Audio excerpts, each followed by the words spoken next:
queer people in America are not a new concept. It's not a recent concept.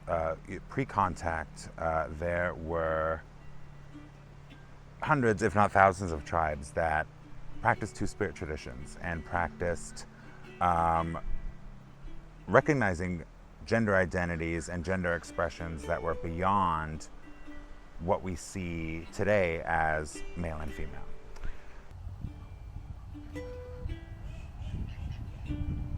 My name is Geo Neptune. Welcome to my little homestead here at Indian Township, Maine, on the shores of Louis Lake. If that isn't amazing, I don't know what is. How do you feel? Oh, I love this dress. That's gorgeous. Wow. Being a creator, being creative, making things, that act of creating is something that is central to the identity, to the soul of a two-spirit person, of both, and as we recognize two-spirit people, recognizing people within the broader LGBTQ plus spectrum as well, and having that creative energy.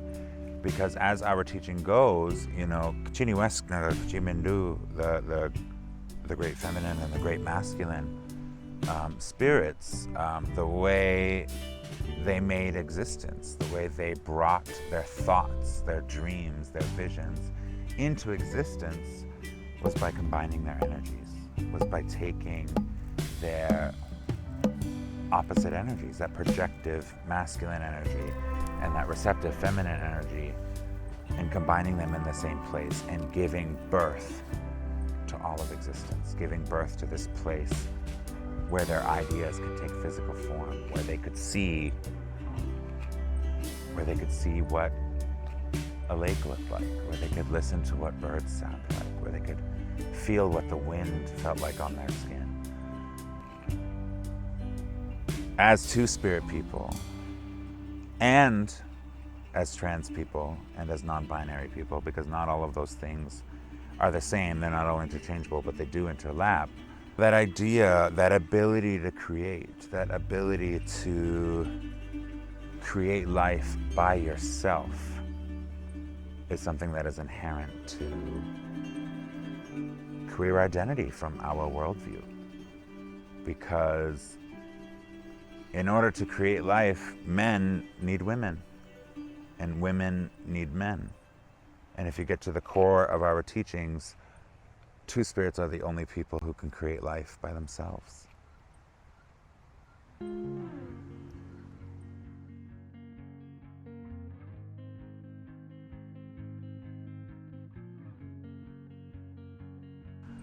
My journey with two-spirit identity has definitely been a long and complicated one. Growing up in a tribe that was heavily Christianized, primarily converted to Catholicism, those traditions were very much long gone. And when I came out the first time, when I was 15 as bisexual, a pattern some of us seem to follow, when I had told my grandmother and my mother, you know, my grandmother was talking to my mother, and she had said, you know, I know the elders had always told us before they passed that Geo was going to be special, but I didn't think they meant that they would be two-spirit.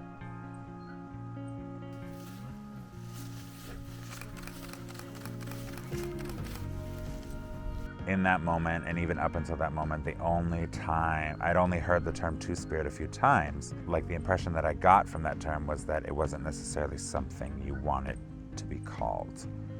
I remember hearing an elder refer to a lesbian couple, and they go, oh look, there goes a two-spirited couple. I remember thinking, I was like, how can they have too much spirit? Like cheerleaders, like there's just too much pep from the pep rally. Like, I don't understand what you're trying to say. Like, they're so spirited, they're gay now. Like, after my grandmother had said it, that was when I like learned, like, okay, like two-spirited, like that's something I'm misunderstanding. And when I looked it up, I realized it was two, the number two.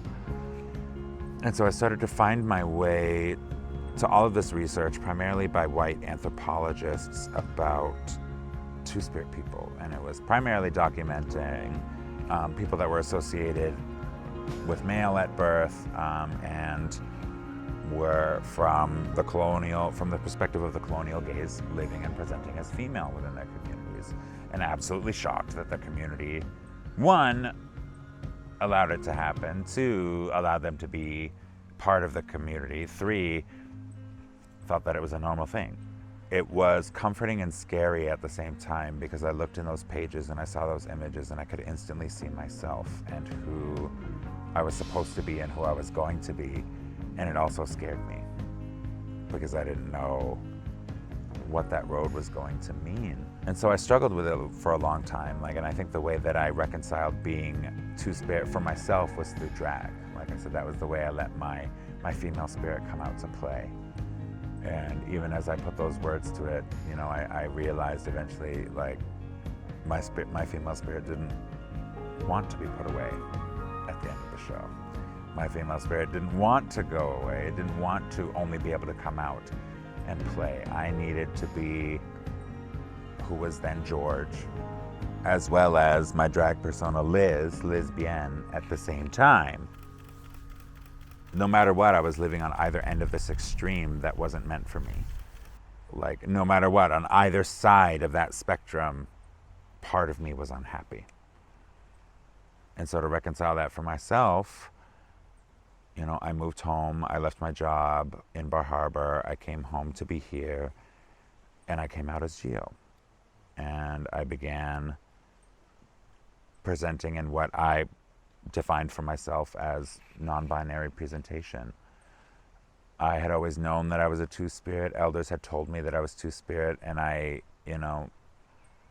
more or less made that announcement to myself, to my community, to the world, that was who I was. And I knew that's who I was, and that's who I needed to be. I was attending ceremony here in Maine with many of the Wabanaki elders and several other indigenous elders from all over the world. But this was the first time I wore a skirt to ceremony for the sake of wearing a skirt to ceremony, which is traditional for women. And in the middle of this children's blessing, the medicine man performing the blessing stopped and started blessing me in the middle of the line of the children, even though I was one of the helpers, and then continued down the line of children without blessing any other adults. And he came up to me afterwards and he explained to me that the reason he did that was that, the ancestors had told him to, that they needed him to, because I needed that same blessing as a child. My inner child needed that blessing that he was giving in that moment. He said that the ancestors have this message for you, that they don't want you to be afraid, and they don't want you to be ashamed or to hate yourself, because your ancestors love you, and your people love you, and your people need you, and they need you to be who you are.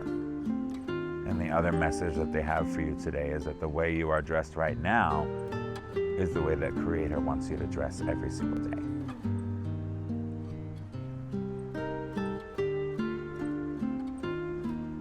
Like a traditional woman, as he put it.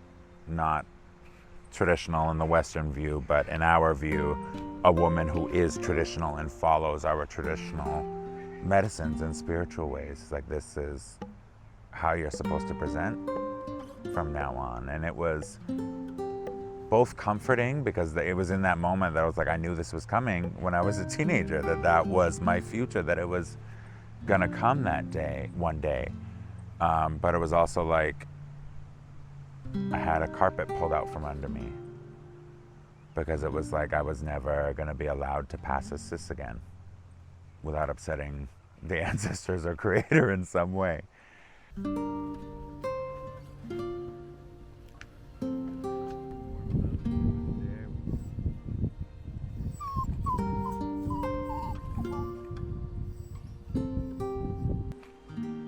Going through those ceremonies and finding my way back to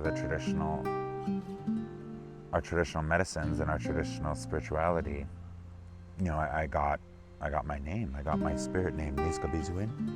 And when you get your name from the ancestors, it is the name that the ancestors know you by, that the spirits know you by, that your people know you by.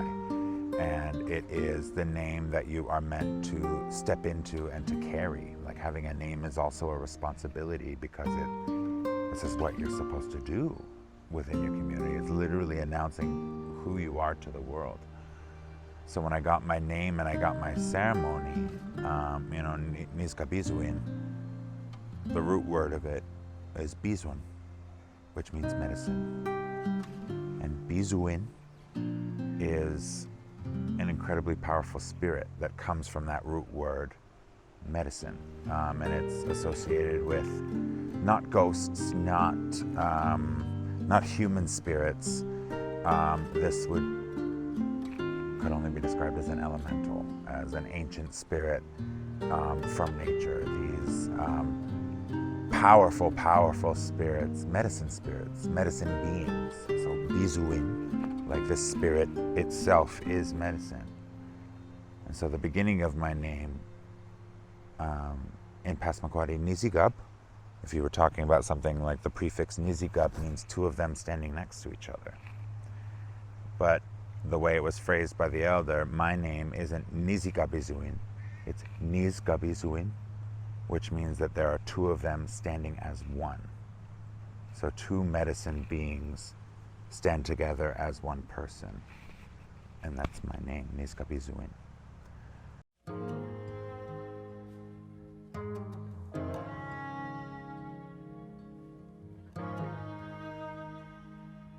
When looking at the Catholicized worldview, looking at modern Western LGBTQ politics, it's not necessarily that I can see the harmony or see the disconnect. More the space of the Two-Spirit is that from our place in the middle, we have that capacity to be able to view things on both sides. And we have that ability to see both sides of the issue. I mean, we don't necessarily have to agree with both sides of the issue, but we can certainly see them. We can see those perspectives. That doesn't mean we're going to just say, no, everybody's right. Like, that's not the role of the Two-Spirit. And it was never necessarily our role to keep peace either. It was to make peace. Another way to look at people who make peace is by looking at them as warriors. Two-Spirit people, many Two-Spirit people had to live that double path and walk that double life. Like, a lot of us were healers that were walking the warrior's path, as well as warriors that were walking the healer's path. Because being in those places in the middle, we had to find them, we had to reconcile them. As Two-Spirit people, we exist with equal amounts of masculine and feminine energy in the same place at the same time. Before us, the only person who was able to live like that was Creator. The only person who was able to combine those opposite energies is Creator. So as Two-Spirit people, when we are able to combine those energies and simply exist, but even more so if we can exist as our true selves and exist in a way that really brings those things into balance for ourselves, then it naturally brings balance to the world around us. That is our purpose as Two-Spirit people. We were sent here by Creator because the world is out of balance. And that's why there's so many more of us coming now, because the world needs our help.